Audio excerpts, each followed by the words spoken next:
My name is Selena Morgan, and I am 24 years old.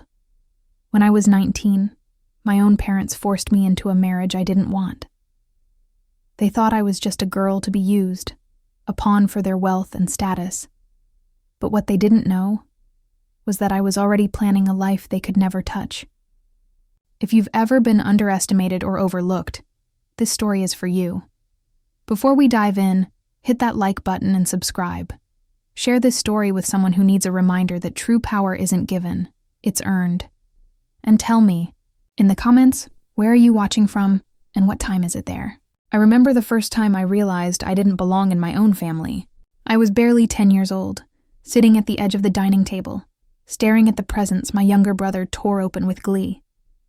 My parents clapped and cheered, telling him how smart, talented, and special he was. And me? I had been told to keep quiet, eat my vegetables, and not draw attention. At first, I thought maybe I was overreacting. Maybe this was just normal family dynamics. But as years passed, the pattern became impossible to ignore.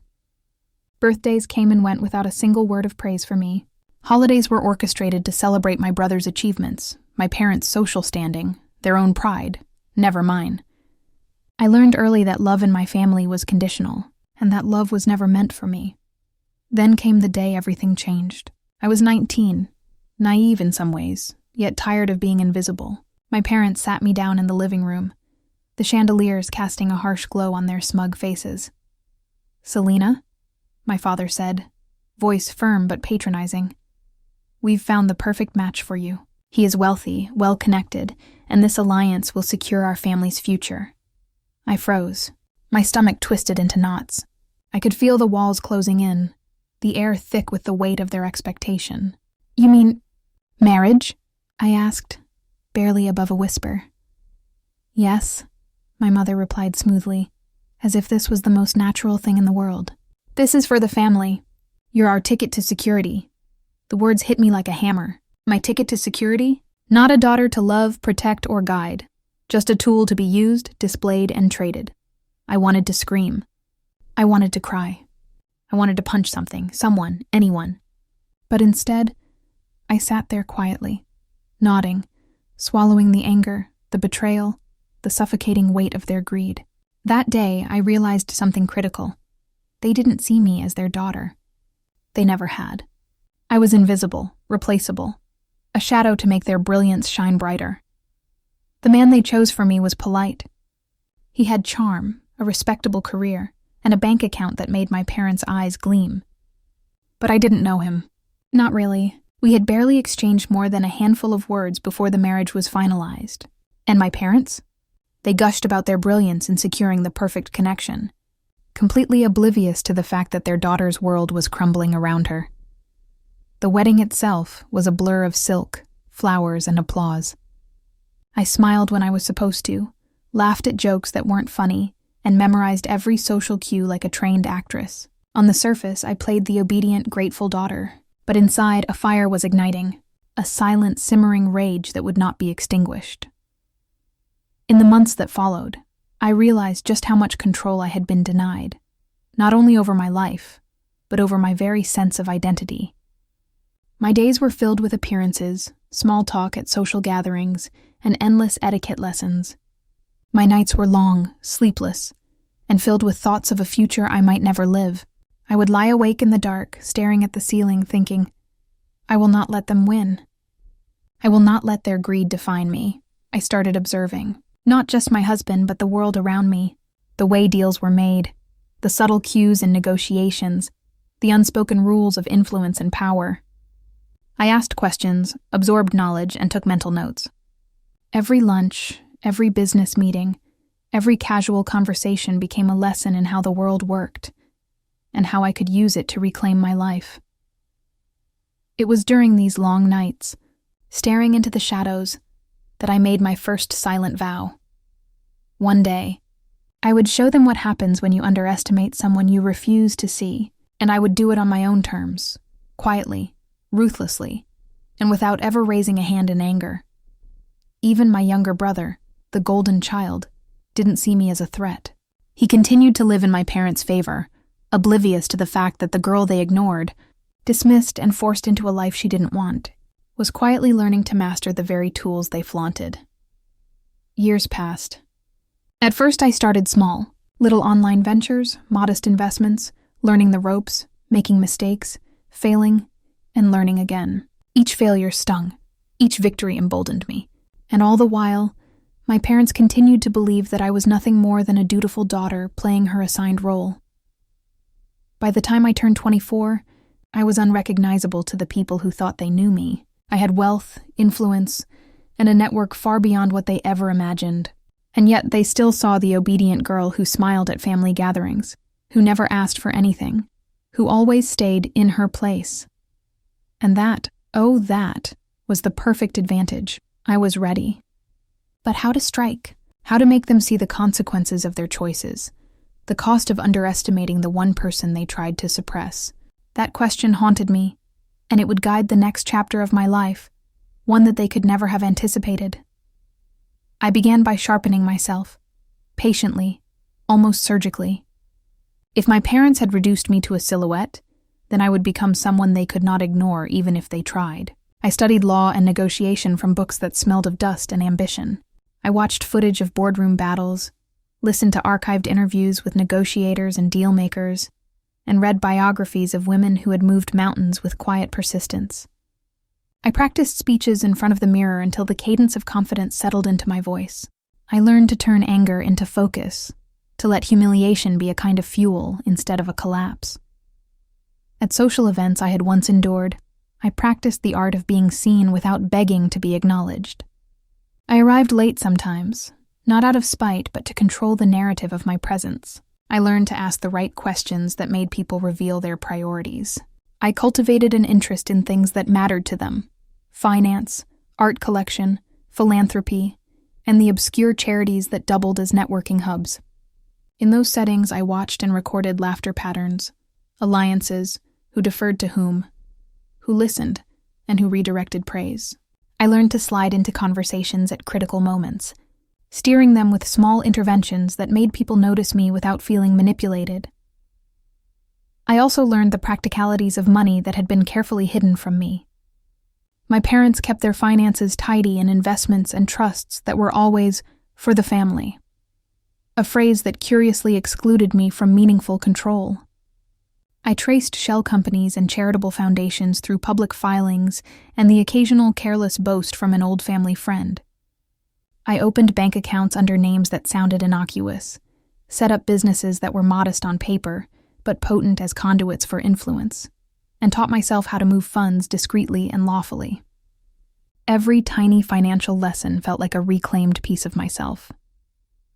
The first time I saw my mother's smile falter, it felt like a small victory, an unmarked waypoint on a road I had been traveling for years. It happened at a charity gala where I had been invited as the benefactor of a new arts program. I had backed a modest but inventive initiative supporting young artists from underfunded schools, and because I had been careful, the donation came from a foundation whose letterhead did not betray my involvement. My mother took the stage to announce the contributors, certain the evening would be another platform to parade her social investments. When the program catalog listed contributors, hers did not top the list. My foundation's name did. There was a pause in the room, an almost imperceptible wobble, and my mother's hands folded a little tighter on her speech notes. She read on, but the lightness that usually warmed her face was no longer there. There were days when I wondered whether vengeance was the engine that drove me, or whether I was simply taking back what had always been mine. Agency, dignity, the right to author my life. The distinction mattered. Revenge felt messy, emotional, liable to make me reckless. Reclamation felt strategic and inevitable. I told myself that I would not stoop to cruelty for cruelty's sake. My methods would be precise, proportional, and principled. I would expose hypocrisy and greed, not obliterate people for the sake of spectacle. I wanted the world to understand the cost of ignoring a person's humanity. I also began to cultivate alliances that would be useful, not because they loved me, but because they possessed useful leverage. A discreet journalist who valued scoops over social favors, a boutique law firm that specialized in corporate governance, an elderly banker with a brittle conscience and a personal score against my family's circle. Each connection was a thread in a tapestry that would someday pull everything into place. I never asked these people to be friends. I asked them to be instruments of clarity. I gave them reasons that aligned with their own interests, access to data, potential new clients, and the quiet thrill of being part of an elegant unmasking. At home, I returned to the role I had learned so well: gentle laughter at the right moments, dutiful questions about my brother's accomplishments, a soft gaze that implied gratitude for the life arranged for me. They watched me with the same casual indulgence as before, certain their design had succeeded. How beautiful it was to be underestimated. How dangerous, too. I kept my private world folded into a small, guarded notebook, where ideas and liabilities were recorded in terse lines. That notebook became a map of grievances, opportunities, and the minutiae that would ground each eventual move. My brother remained an innocent wedge, a living testament to their favorite narrative. He lived in the bubble they inflated for him, where effort was rewarded with attention and failure rarely occurred. I attended his celebrations, laughed at his jokes, and sometimes even felt something like pity for the lack of hardship that blindfolded his empathy. It would be cruel to hurt him, and hurting him would be sloppy. I resolved to avoid direct confrontations with him. Any pain he felt would be collateral, and I wanted to minimize it. My fight was with the structure that had taught him to sail untouched. When I finally set the plan in motion, it was not with fanfare. There was no dramatic confrontation, no public declaration. Instead, I started a series of small, precisely timed moves. A business deal that shifted a key asset into an entity I controlled. A leak to a journalist about questionable tax arrangements, the kind of detail accountants hide behind legalese. A charitable board meeting where my presence, previously dismissed, was now requested because I was acknowledged as a donor with influence. Each move was calibrated to reveal, gently but unmistakably, the seams of the story my parents had been telling for decades. The first true rupture came on an otherwise ordinary afternoon. My father, whose ego had always been intimately tied to his image, received a glossy magazine that profiled a philanthropic initiative he believed he had invented. The feature credited the program to a consortium of donors, people who had quietly supported the cause, including the foundation I had established. My father's assistant called, voice slightly frantic, asking how this could be. The assistant assumed it was an oversight, perhaps a misattribution. But the documents were clear and public. The assistant's tone hardened as she looked for explanations. There were none that allowed for smooth deniability. I watched him from across the table during a family dinner, unnerving myself with the pleasure I took in his discomfort. He searched for a thread, a mistake to fix, a scapegoat. My mother busied herself with questions that left room for plausible deniability. My brother fidgeted, unsure why adults had suddenly become so sharp-tongued. And I sat, smiling on cue, tasting the unfamiliar fruit of being the author of chaos that was not chaos at all, but correction. They tried to regain control in ways they always had. Sharper directives, more insistence on appearances, more lavish shows of stability. They tightened their public statements, issued formal denials where necessary, and leaned on old friends to smooth over inconvenient lapses. But credibility, once it begins to fray, reveals its seams. My parents had built a life that depended on people assuming a coherent story. Unraveling that story, quietly and methodically, exposed the contradictions they'd carefully stitched beneath the surface.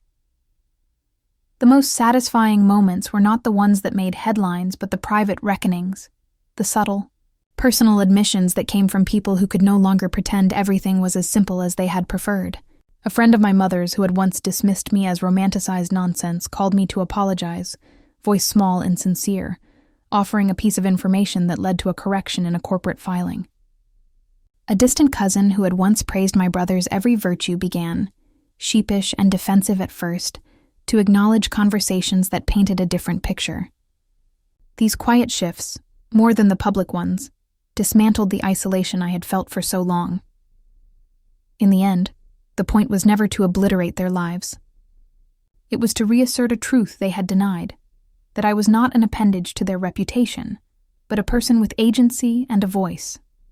When the family publicly acknowledged my role in the philanthropic projects and business ventures that had quietly reshaped our social circle, my father's manner betrayed him, briefly, then fully. He stood at a party, champagne flute in hand, and applauded a speech I had given. His applause was polite, measured, but it arrived. The admission in public did not erase the years of neglect, but it did force recognition. What surprised me most was how the people around us responded when the narrative shifted. Some refused to adjust, clinging to old stories because they were comfortable. Others were relieved, quietly validating the idea that perhaps they had been living in a lie.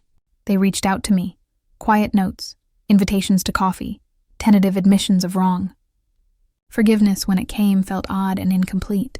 I had no interest in absolution for those who had intentionally neglected me, but I did accept the company of those willing to speak truth where they had once been silent. Now, when family gatherings occur, and they still do, I sit in a different posture. The girl who once folded herself into corners has become someone who occupies space without asking permission. My parents have not become villains in the broad sense. They are fallible people whose choices had consequences. They did not change overnight. Pride is a difficult habit to break, but our interactions are altered. There is an unease in their compliments and a new caution in their assumptions. It is not vindictive peace. It is a negotiated distance. There are nights still, when the old loneliness creeps in, when photographs seem to mock me with frozen smiles and happier faces. Yet those nights are shorter now, interrupted by the knowledge that I built something from the raw materials of neglect, resilience, education, and a network of allies who value my contributions. My vengeance, when judged honestly, was never about cruelty. It was about reassigning respect and revealing truth. That makes it quieter, maybe less satisfying to those who crave spectacle, but far more sustainable. If anything has changed most of all, it is my sense of what family means. I no longer think of family as an automatic font of unconditional love. Instead, it is a complicated set of relationships that require maintenance, interrogation, and sometimes rebuke. I did not break my family. I held them accountable. And though our history remains complicated and threaded with pain, I am no longer a footnote in someone else's story. I am the author of my own chapter, and that now is where my peace begins. The first years of my married life were a lesson in restraint. Outwardly, I was the perfect wife, attentive at dinners, gracious at social gatherings, compliant in every way expected of me. I smiled when they expected it, said the right things at the right moments, and folded myself into the neat shape they had all rehearsed. But inside me, a quieter, more dangerous thing was growing. I was restless, angry, and hungry, not for vengeance yet, not in its active form, but hungry for knowledge, power, and freedom. Where once my desires had been small and domesticated, they began to broaden and sharpen, demanding nourishment and direction. The polite life they imagined for me began to feel like a costume I could not bear to wear any longer. There were days I questioned myself. Some nights, lying in a cold bed beside a man I barely knew, I wondered if I had the strength to pull this off. Maybe I was foolish. Maybe I had miscalculated. Doubt was a persistent companion, whispering that my plans were too bold, that I had stepped out of my place and would be punished for it. Yet every time the voice of doubt rose, another, smaller voice answered back with a single command: endure. The sensation of being held down by expectations was so raw, it left a taste in my mouth, metallic and stubborn, reminding me of every stolen childhood, every ignored birthday, every insult folded into polite smiles. It pressed on my chest like lead, my throat tightened, palms sweating, as if my body were prepped for flight even while my life required patience. At first, my rebellions were small and private, tiny infractions that felt like theft. A secret book bought online, an email sent to a contact I hoped would lead somewhere, a training video watched under the pretense of household chores. These were not dramatic acts. They were incremental and modest, seeds that I planted in dark soil. Then, as my confidence grew, the acts became purposeful. A side business here, a modest investment there. Each success felt like a small rebellion, and each failure was a lesson disguised as pain. I quickly learned the world outside my gilded cage was not as forgiving as my parents' mansion, and that understanding was the first true taste of challenge. I burned through sleepless nights setting up online ventures, analyzing market trends, learning to negotiate like a seasoned player, and yes, losing more times than I cared to admit. The sting of loss was sharp. More than once I woke at dawn with the taste of defeat in my mouth. I remember the texture of those failures, the hollow feeling in my chest when an investment fell through, the way my fingers trembled over my phone as I closed accounts, the quiet hum of the study filling with unpaid bills and aborted plans. There was that night I will never forget. 23 years old, sitting on the floor of my study, projects and failed ventures scattered like confetti. My husband had gone to a business dinner, his absence a practiced normalcy, and I sat with the realization that an investment I had counted on had collapsed. Panic clawed at my chest. My whole body trembled as if it sensed imminent failure. In that moment, the temptation to quit was overpowering. To run back into their arms and accept the hollow comfort of my former life would have been so simple. I imagined the easy forgiveness, the dutiful concern, the way my parents would smooth everything over and place me back into a role where I could make no mistakes. But a small, persistent voice inside me refused. "They think you're weak," it whispered. "Prove them wrong." It wasn't just about money anymore. It wasn't just about escaping their control. It became a test of my own resilience, my ability to endure pain, disappointment, and doubt. Every failed venture taught me patience. Every sleepless night sharpened my focus. Every tiny win reminded me that their perception of me was not reality. It was a carefully constructed lie they had told themselves for years, so they could keep me small and neat in a life of their choosing. Meanwhile, my parents continued to parade my brother in front of the world. They bragged about his accomplishments, his responsible choices, his business acumen. Every Instagram post, every dinner conversation, every call from relatives presented the world they wanted others to see. A family of tidy successes, of responsible heirs and cultivated connections. They laughed, unaware that I was listening, calculating, learning from their every move. I began to watch not simply to mimic, but to understand the mechanics of their power, how they dressed the narrative of success, who they involved in introductions, how they smoothed over failures with charm and a generous check. I learned how public sentiment could be shaped by a well-placed anecdote or a thoughtfully timed donation. Even my husband, whom I tolerated more than loved, became an inadvertent teacher. I watched how he maneuvered through deals, handled negotiations, and managed his connections. There was a rhythm to his interactions, a choreography to the way he cultivated allies. Every dinner with his colleagues, every offhand conversation about investments, every subtle boast became raw material for my education. I noticed patterns, arrogance, short-sightedness, the blind spots even the most powerful people possessed. I memorized them. Where they assumed wealth and title were the same as wisdom, I learned to see where appearances masked rot. But the journey wasn't without heartbreak. Often it felt unbearably lonely. My friends, many were distant, either married themselves or wrapped in lives that couldn't fathom the silent war I waged. I concealed my triumphs because revealing them too soon would only invite ridicule, or worse, sabotage. I had watched family gossip shred reputations and turn victories into jokes.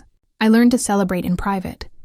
I became a ghost in my own life, always smiling, always polite, but always planning. There were nights when the loneliness pressed on me with a weight as heavy as any failure.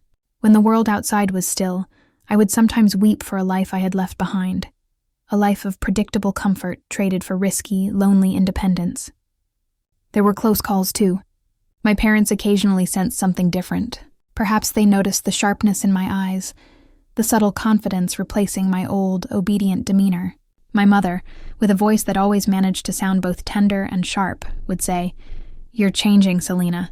You're ambitious. Don't let it get out of hand." Her concern was the shape of a threat.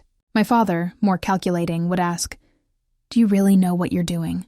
I smiled, offered the practiced reassurances, and felt a thrill under my skin. Let them think they still knew me, I thought. Let them keep their picture of the obedient daughter. It made whatever I was building easier to hide. By the time I was 23, I had built a network of trusted contacts. They were not flashy connections, no celebrity backers or overt patrons, but people who respected discretion and competence.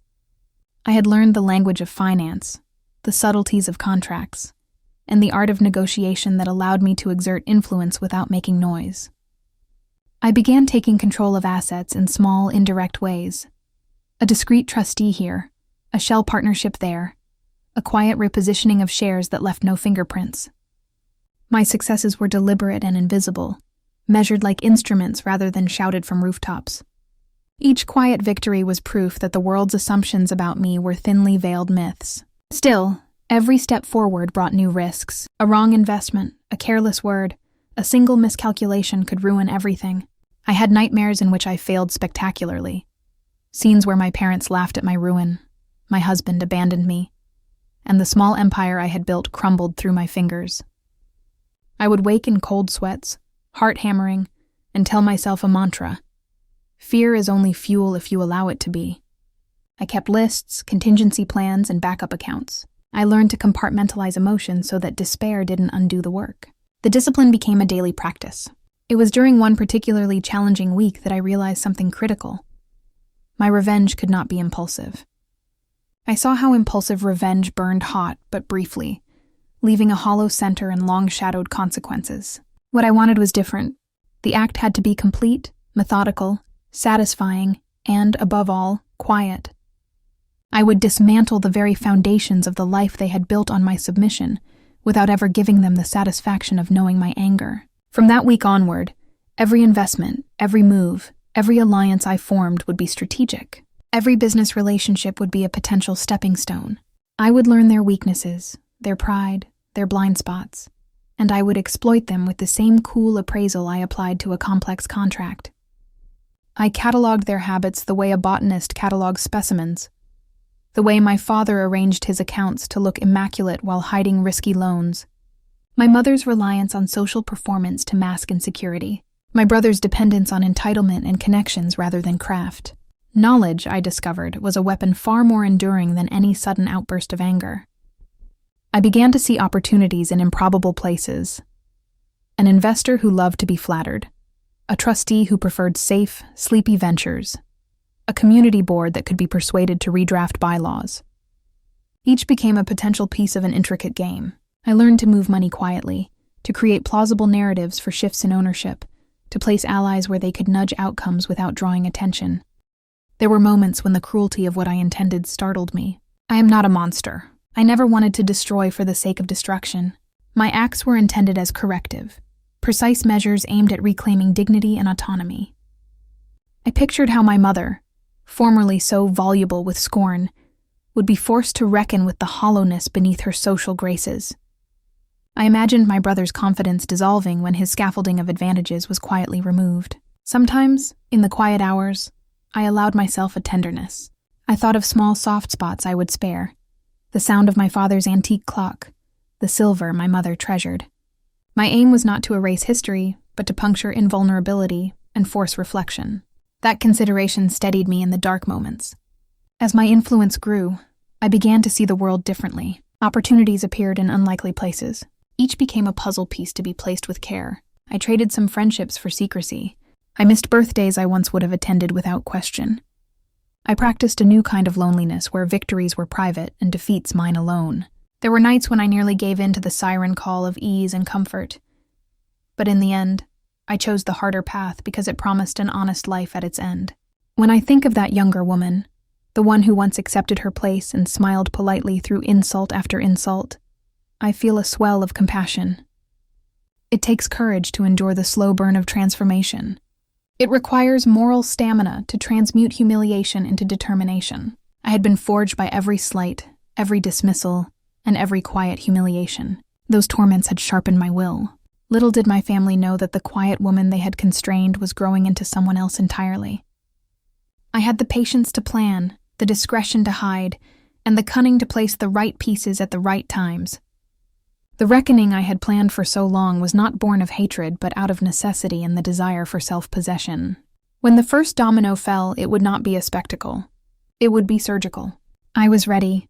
The rest would unfold exactly as I had quietly designed it. I'll tell you exactly when it stopped being about proving them wrong, and started being about truth. It was late winter, gray light leaking through the blinds, soft and diffused, touching the edges of the polished wood in my study. The city outside hummed through the drizzle, muffled, the usual chaos of traffic and construction reduced to a low, persistent murmur. The house was quiet. My husband was away on yet another work trip. a vague excuse for a dinner with investors that I didn't need to confirm.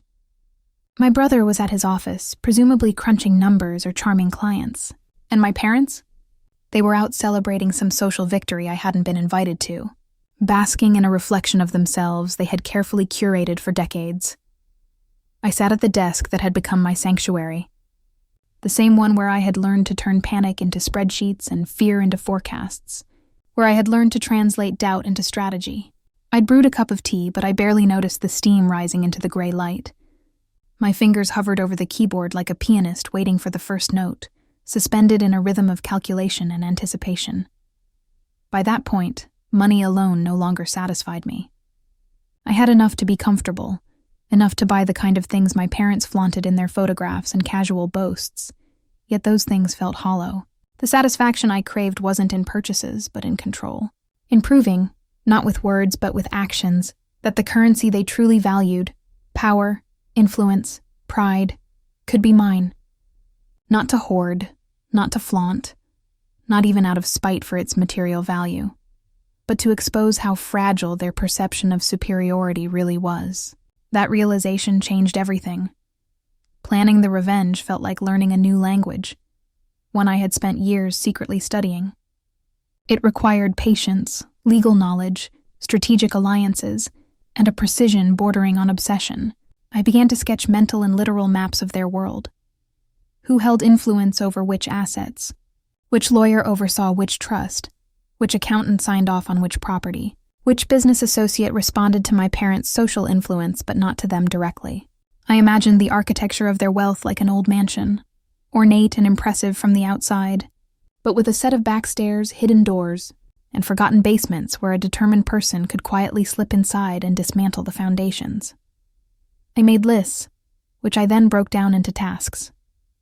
First, knowledge. I needed documents, trust agreements, corporate filings, ownership records.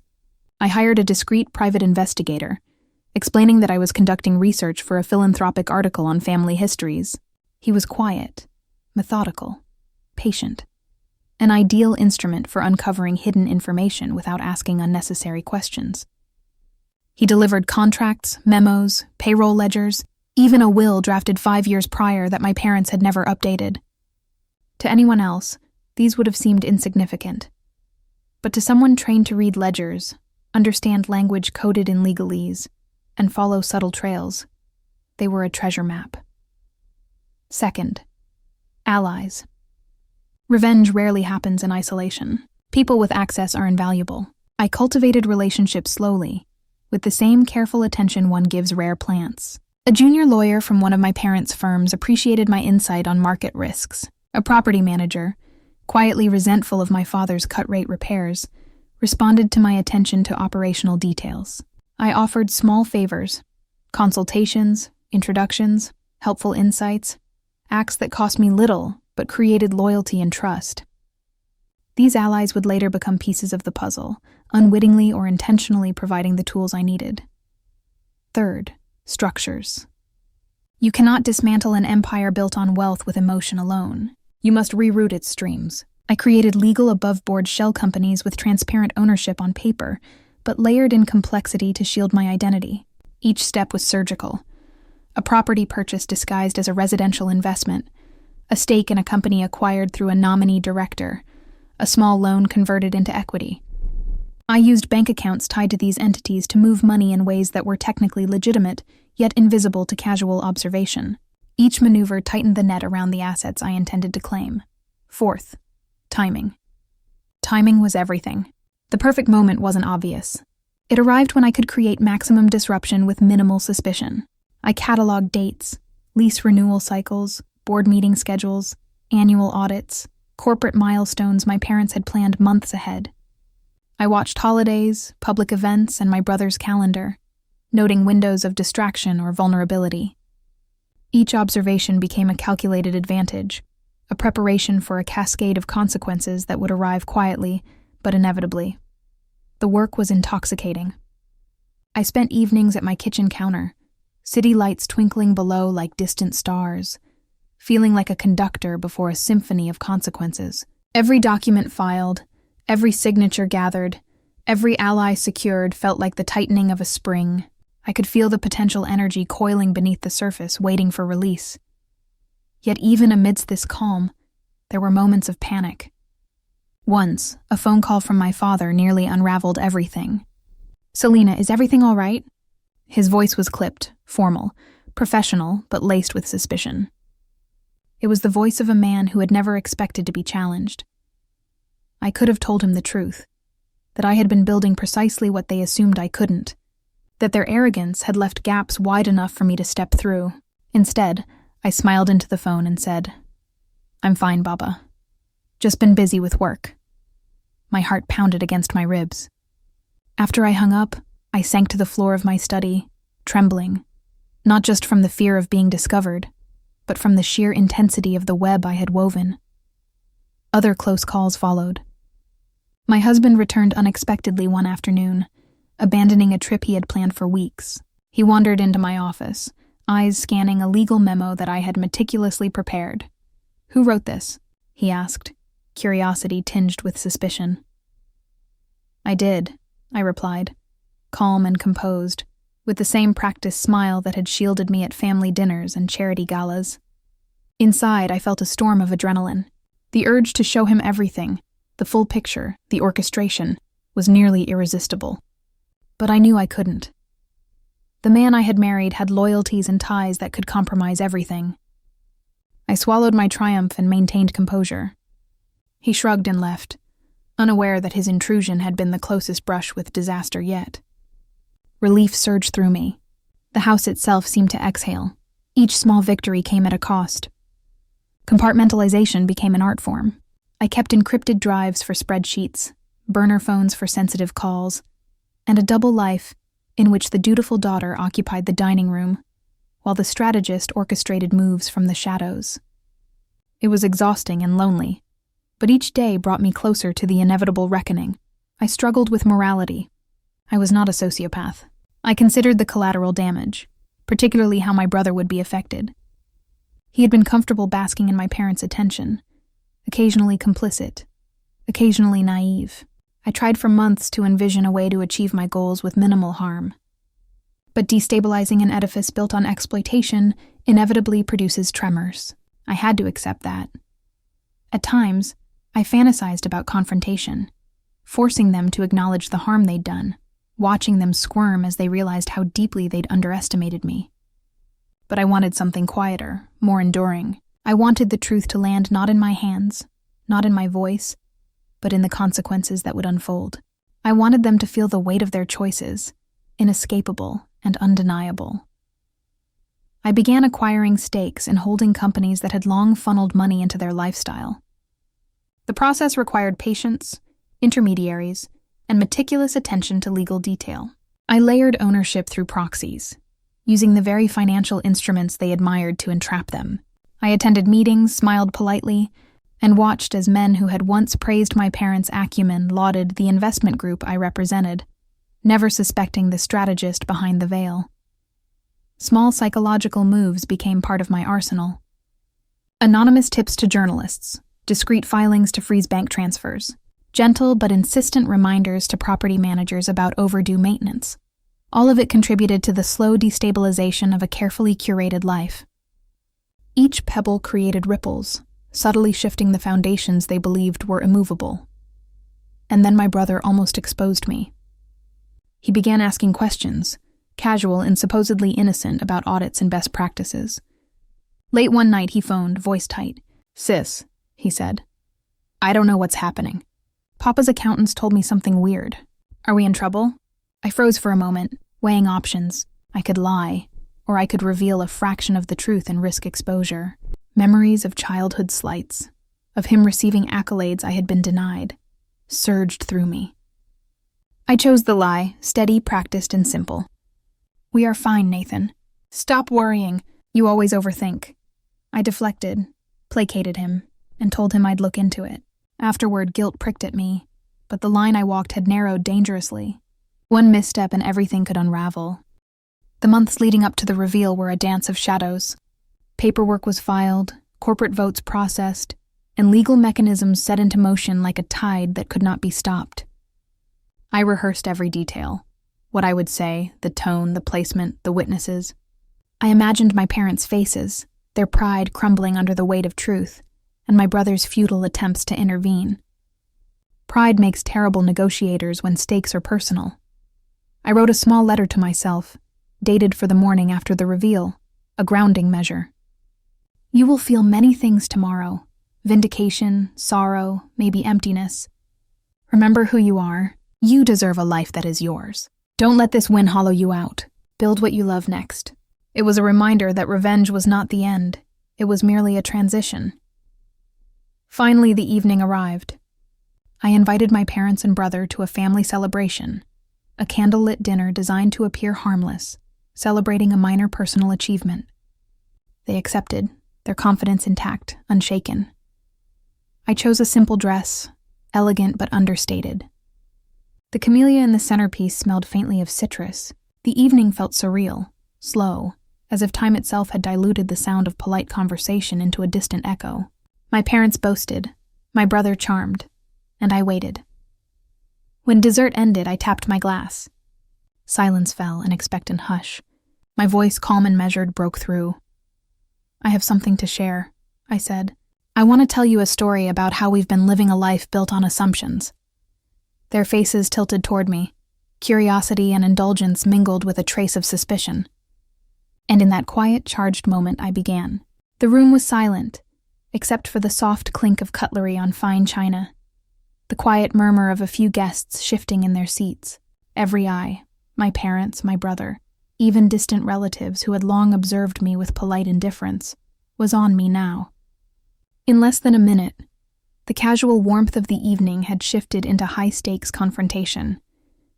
I could see it in their expressions: confusion, anticipation, a subtle tension they hadn't realized yet. Fear lingered beneath their carefully maintained composure, though none of them would have admitted it aloud. I took a slow, deliberate breath, letting it fill the room, steady and unshakable. It was a breath that carried years of frustration, silent observation, planning, and hidden ambition. You've known me as your obedient daughter, I began, voice calm, yet imbued with a quiet authority. The quiet one who stayed in the shadows, who smiled, nodded, and did exactly as you expected. You thought I was invisible. You thought I was powerless. My father shifted in his seat, the subtle twitch at the corner of his mouth betraying his unease. My mother's hand gripped her napkin tightly, the tension in her fingers betraying the slight panic that had begun to ripple through her. My brother, ever the confident one, tried to maintain a composed smile, but I could see the tension in his jaw, the way his eyes darted nervously, betraying his curiosity. But, I continued, leaning slightly forward, everything you ever ignored, every slight, every decision you made that discounted me, that forced me into a life I never chose. I turned it into my advantage, because while you were flaunting power, I was quietly learning, building, and creating something no one expected. I signaled subtly to a few associates I had arranged to blend in as guests. They had joined quietly, invisible until the moment of revelation. The documents were ready. Ownership records, corporate filings, investment stakes, everything proving I now controlled the foundation of what had once been their wealth. I clicked a remote. The first slide appeared on the screen, a detailed list of companies, properties, and investments, names that they recognized immediately, names that had always symbolized their pride. The room fell utterly silent. The air seemed to thicken with the weight of history, years of underestimation, and the realization that the life they had built on control and entitlement could now be unpicked. You see this? I asked, letting the words hang in the room. Every building, every account, every business venture you used to flaunt, every asset you believed untouchable, belongs to me now, not because of anger, not because of spite, but because I was patient. I prepared. I learned. I executed. My father's face went pale, the usual confidence that had cloaked his every word and action crumbling into disbelief. Selena, this can't be... His voice shook, each word a fragile attempt to maintain authority he no longer possessed. My mother's hand flew to her mouth. She whispered something to my brother, her voice tight with confusion, urgency, a fragile thread of disbelief. But he was frozen. The smirk that had always accompanied his sense of superiority was gone, replaced with an almost palpable tension, a recognition that the world had shifted in ways he had never anticipated. I leaned back slightly, allowing them to absorb the reality, to process the scope of what I had accomplished. "Do you remember," I continued, voice steady, "when you forced me into a marriage I never wanted? When you told me I was your ticket to security, not your daughter to love? You thought your wealth, your status, your carefully curated appearances could contain me, but you were wrong. Every lesson, every meeting, every failure and success I endured led to this moment." My brother finally broke the silence, desperation creeping into his tone. "Selena, please. We can fix this. Don't ruin everything," I smiled, soft but piercing. "You all chose greed over me. You chose appearances over love. You ignored me, dismissed me, forced me into a life I never wanted. This is simply the consequence of your choices." A pause stretched across the room, a moment thick with tension. The weight of years of entitlement, ignorance, and arrogance now pressed on them from a truth they could no longer escape. Their foundation, built on the assumption that I was powerless, had been quietly dismantled, layer by layer, by patience, strategy, and foresight. I didn't need to raise my voice. I didn't need dramatic confrontations or angry speeches. Every action I had taken, every alliance formed, every legal maneuver executed had spoken louder than words ever could. I watched my father's hands tremble as he reached for his glass, unsure whether to grasp it or let it fall. My mother's eyes darted rapidly from document to document, processing, calculating, attempting to reconcile their perception of me with the reality in front of them. My brother sank slightly lower into his chair, his once assured confidence replaced by the stark awareness that his world had shifted irrevocably. Their pride, the very arrogance that had allowed them to dismiss me, was fractured and fragile. After a long moment, I spoke again, letting the gravity of my words sink in. "Sometimes the people you trust the most are the ones who hurt you the deepest. And the best revenge is not born from anger. It is born from success. It is built from patience, knowledge, and the ability to turn every slight into a stepping stone. It is creating a life so resilient, so untouchable, that even greed and manipulation cannot harm it." I let my gaze sweep the room, studying their reactions. Every realization etched itself on their faces: the shock, the disbelief, the dawning comprehension of their vulnerability. In that moment, I knew they understood. They had lost more than they realized. They had allowed arrogance and entitlement to blind them to the quiet accumulation of power in the hands of the one they had underestimated. I paused, savoring the silence, the culmination of years of meticulous planning, sleepless nights, strategic patience, and tireless calculation. I stood slowly, letting the room feel the presence I had cultivated over the years. Not a mask, not a performance, but the embodiment of someone who had endured invisibility and emerged unassailable. "I hope," I said softly, "you remember this the next time you underestimate someone who seems invisible. Sometimes the quietest person in the room is the one who observes the most, learns the most, and ultimately changes everything." The room remained still, a tableau of shock, disbelief, and reluctant admiration. And in that stillness, I felt an extraordinary release.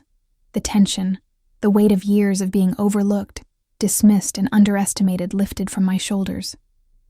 I had not only proven them wrong, I had reclaimed my life, my dignity, my power, the very essence of myself that had been denied for so long. In the days and weeks that followed, everything shifted. My parents, humbled and cautious, withdrew from the social posturing they had so carefully curated for decades. Their confidence had been replaced by vigilance, their casual arrogance tempered by the awareness of their vulnerability.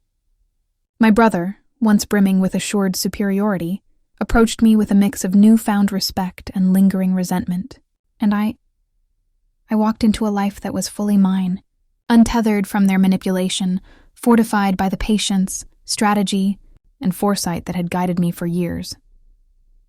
The moral I carry with me now is simple yet profound. True power does not come from force, anger, or hasty action. It emerges from knowledge, preparation, and the ability to act with patience, letting the world reveal the consequences of its own arrogance. Sometimes the sweetest form of revenge is invisible, a quiet accumulation of skill, insight, and resilience, until the moment it is finally revealed. And when it is revealed, the impact is undeniable. The years of injustice, dismissal, and control dissolve under the weight of what has been quietly built, leaving only truth, clarity, and the undeniable authority of someone who refused to remain unseen. That night, I learned a lesson that no amount of anger or confrontation could have taught. The most profound power lies not in destroying others, but in constructing a life that reflects your worth, intellect, and vision, one that cannot be ignored, denied, or stolen. As I watched the stunned faces of my parents and brother, I felt no glee, no malice. Instead, I felt a deep, resonant peace. This was the culmination of patience, strategy, and the unyielding belief that what is built with intelligence and persistence can withstand the arrogance of those who once sought to diminish you. The lesson, the silent triumph, and the liberation of being finally seen for who I truly was. All of it coalesced into a moment that would remain indelibly etched in my memory. A moment when the quietest, seemingly powerless person in the room finally emerged as the one who held the world in her hands. As I sit here now, looking back on that journey, I realize that revenge was never about making them suffer. It was about proving to myself that I could rise above their cruelty, that I could take a life shaped by others' greed and forge it into something of my own making. And the satisfaction isn't in watching them fall. It's in knowing I survived, I learned, and I built something untouchable. I think about the people who have underestimated me in life, friends, colleagues, family. I remember their dismissal and I smile not with anger, but with the quiet satisfaction that comes from knowing the truth. The person you ignore can sometimes be the one who changes everything. If you've ever been overlooked, dismissed, or underestimated, remember Selena's story. True power isn't revenge. It's mastery, preparation, and patience. If this story inspired you, hit that like button, subscribe, and share it with someone who needs to hear it. And tell me in the comments, where are you watching from, and what time is it there? I want to know who else is watching the quiet ones rise.